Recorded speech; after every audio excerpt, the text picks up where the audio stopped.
मान्या बहन जी देश की एकमात्र ऐसी लीडर है जिनके पास कमिटेड वोट बैंक है।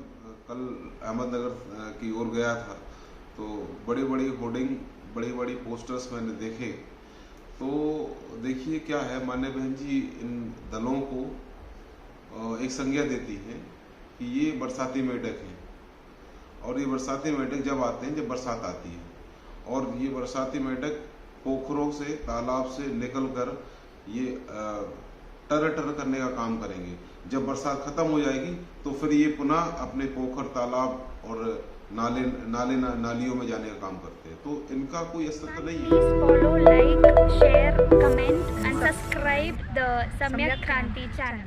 जय संविधान। आज हमारे साथ मनीष आनंद जी जो केंद्रीय प्रभारी है, महाराष्ट्र में पूना में आए हैं। महाराष्ट्र का उनका ये दौरा है और बहन जी ने उन्हें यहाँ पर भेजा है, यहाँ का जो कार्य है आगे बढ़ाने के लिए।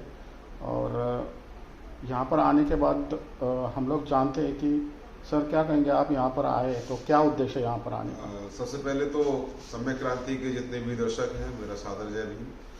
और पिछले मंथ में हम लोगों को महाराष्ट्र प्रदेश की इकाई को मान्या बहन जी ने बुला लिया था लखनऊ के प्रदेश कार्यालय में। और उसके बाद बहुजन समाज पार्टी के राज्यसभा के सांसद माननीय इंजीनियर रामजी गौतम साहब को बुला लिया था, और बहुजन समाज पार्टी के जो प्रदेश के पूर्व अध्यक्ष भीम राजवर जी सहित मुझे भी बुला लिया था। और माननीय बहन जी ने हम सभी लोगों को डायरेक्शन देने का काम किया कि महाराष्ट्र में जो संगठन का छूटा हुआ काम है उसको जल्दी से जल्द खत्म करना है, जल्द से जल्द समाप्त करना है। और जो सक्रिय कार्यकर्ता है, सक्रिय साथी है बहुजन मूवमेंट के, उनको उनके साथ में लगकर यहाँ बहुजन समाज पार्टी की जो रुकी हुई बात है उनको उसको आगे बढ़ाने को बुलाया जी। तो अभी आप यहाँ पर कार्य कर रहे हैं, तो यहाँ पर आप जब आए हैं तब से मतलब क्या क्या कुछ काम हो रहा है यहाँ पर, किस प्रकार का काम हो रहा है अभी, और किस काम होना चाहिए ऐसे आपको लगता है? अभी क्या है कि हम लोग यहाँ, मेरा कल पहला मेरे जोन का पहला मैंने भ्रमण किया, और कल हम लोग अपने नगर में गए थे, अहमदनगर में। तो 12 विधानसभाओं का हमने वहाँ पे मीटिंग किया, और विधानसभा की जो यूनिट थी उनके साथ में बैठ के आगे की रणनीति बनाई कि यहाँ जो बूथ और सेक्टर का काम है उसको हमको जल्दी से जल्द खत्म करना है। क्योंकि भारतीय जनता पार्टी की जो केंद्र की सरकार है वो कभी भी इलेक्शन मोड में आ सकती है, तो हम लोगों को प्रिपेयर होकर और इलेक्शन मोड में को आने से पहले हम लोगों को तैयार होना है, समय से पहले।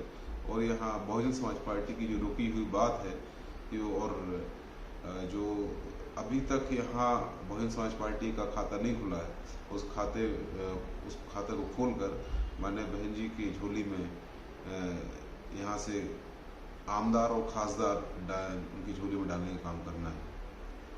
तो अभी आप देख रहे हैं कि महाराष्ट्र का जो कार्य है वो यूपी के बाद अच्छी तरह से चल रहा है, तो आपको विश्वास है यहाँ पर एमएलए चुनकर आ सकते हैं? बिल्कुल बिल्कुल विश्वास है। ये धरती बहुत पावन धरती है और मैं कृतज्ञ हूँ इस धरती का कि जहाँ से फुले शाहू अम्बेडकर और की धरती है, जहाँ पूरे देश में शिक्षा की जो जगाने वाली माता सावित्रीबाई फुले, जिन्होंने पूरे देश में ये मैसेज देने का काम किया कि शिक्षा बहुत जरूरी है, ऐसी महापुरुषों की धरती है। तो मैं नहीं समझता हूँ इस माटी में कोई मिलावट होगी। और ये हम लोग बेशक हम लोग काम कर रहे हैं। हमारे प्रदेश के अध्यक्ष संजीव तांजले जी दिन रात बहुजन समाज पार्टी के जो रुकी हुई बात है और बहुजन समाज पार्टी को दिन रात महाराष्ट्र में कुनबे को मजबूत कर रहे हैं, तो आउटपुट निकलेगा। और हम लोग बहुत अच्छी तादाद में बहुजन समाज पार्टी के हाथी सिंबल को यहाँ मजबूत करेंगे, और बहन जी के जो झोली में यहाँ आमदार खासदार को डालने का काम करेंगे और बहुजन समाज पार्टी की जो रुकी हुई बात है उसको बढ़ाएंगे। जी।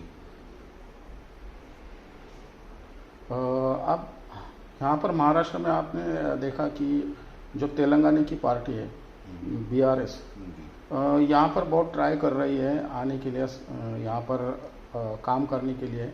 बहुत सारा मतलब पैसा और बहुत सारा काम यहाँ पर जोरों से शुरू हुआ है। बिल्कुल। मैं कल अहमदनगर की ओर गया था, तो बड़ी बड़ी होर्डिंग, बड़ी बड़ी पोस्टर्स मैंने देखे।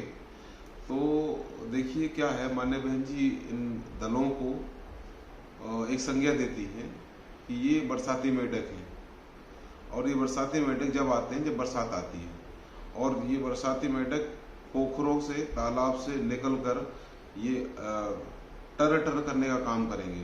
जब बरसात खत्म हो जाएगी तो फिर ये पुनः अपने पोखर, तालाब और नालियों में जाने का काम करते हैं। तो इनका कोई अस्तित्व नहीं है।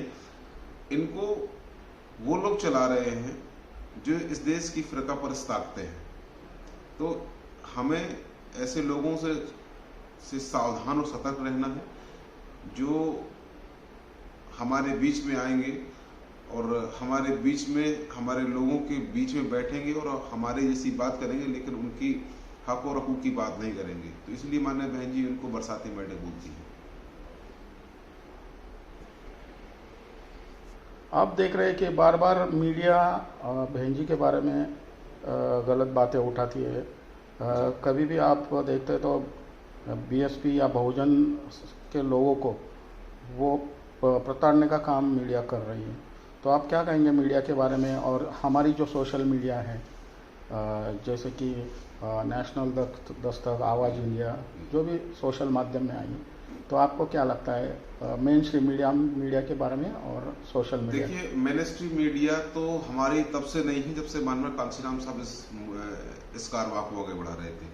इसीलिए माननीय कांशीराम साहब ने अपनी स्वयं की पत्रिकाएं निकाली, पत्र निकाले, समाचार साप्ताहिक निकाले। इसीलिए क्योंकि किसी ने कहा है कि सूचना शक्ति का स्रोत है। वो सूचना पहुंचाने के लिए हमारे खुद का सिस्टम माननीय कांशीराम साहब ने डेकोरेट किया था, और जिससे उसका ये परिणाम आया कि उत्तर भारत में जो सबसे बड़ा राज्य है पूरे भारत का, उत्तर प्रदेश, वहाँ पे बहुजन समाज पार्टी ने 4 बार शासन किया, और 4 बार सत्ता में आकर वहाँ के लोगों की हक और हकूक की बात कर वहाँ जो बहुजन समाज पार्टी का वर्कर था उसको मजबूत करने का काम किया। तो ये मेन स्ट्रीम मीडिया हमारे दोहरा रवैया, दोगलापन हमारे साथ में दिखाती है। और वर्तमान समय में चाहे आपके चैनल के माध्यम से बात हो रही हो, या जो विचारधारा से जुड़े जितने भी मेन स्ट्रीम मीडिया से हट के प्लेटफॉर्म हैं, उनका मैं धन्यवाद देता हूं, जो बहुजन समाज पार्टी की छोटी से छोटी मीटिंग को, छोटी से छोटी बात को दिखाते हैं, और जो आम जनमानस है, जो सोशल मीडिया पर रहता है, उस तक ये पहुंचने का काम करते हैं, क्योंकि आज मोबाइल हर हाथ में है। तो मैं धन्यवाद देता हूं आप सभी लोगों का कि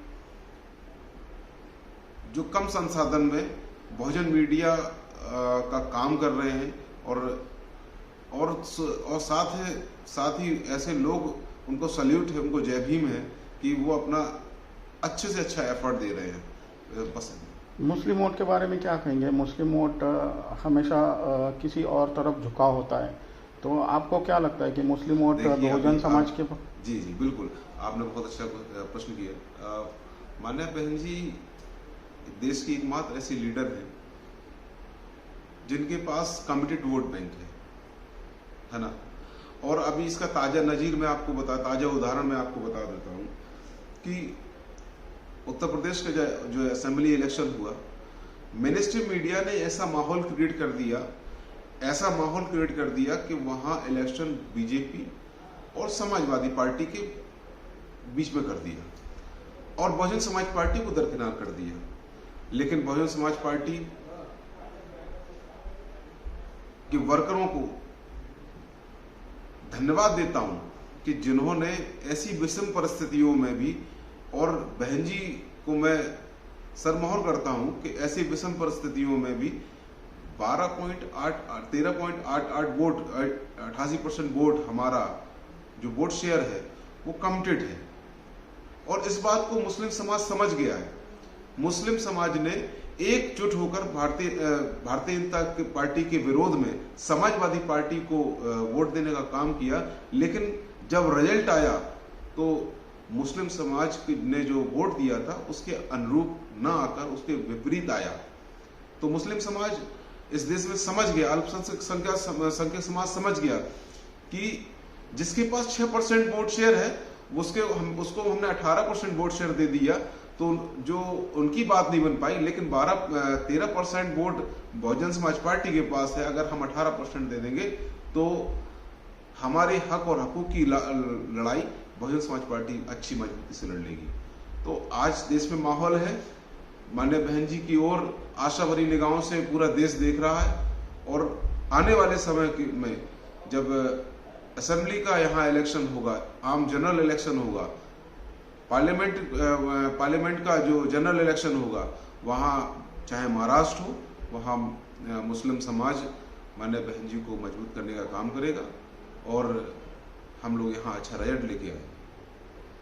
धन्यवाद सर, आपने बहुत आपका कीमती वक्त दिया और आपने बहुत ही अच्छी बातें रखी। धन्यवाद आपका। ठीक, जय भीम, धन्यवाद। जय भीम।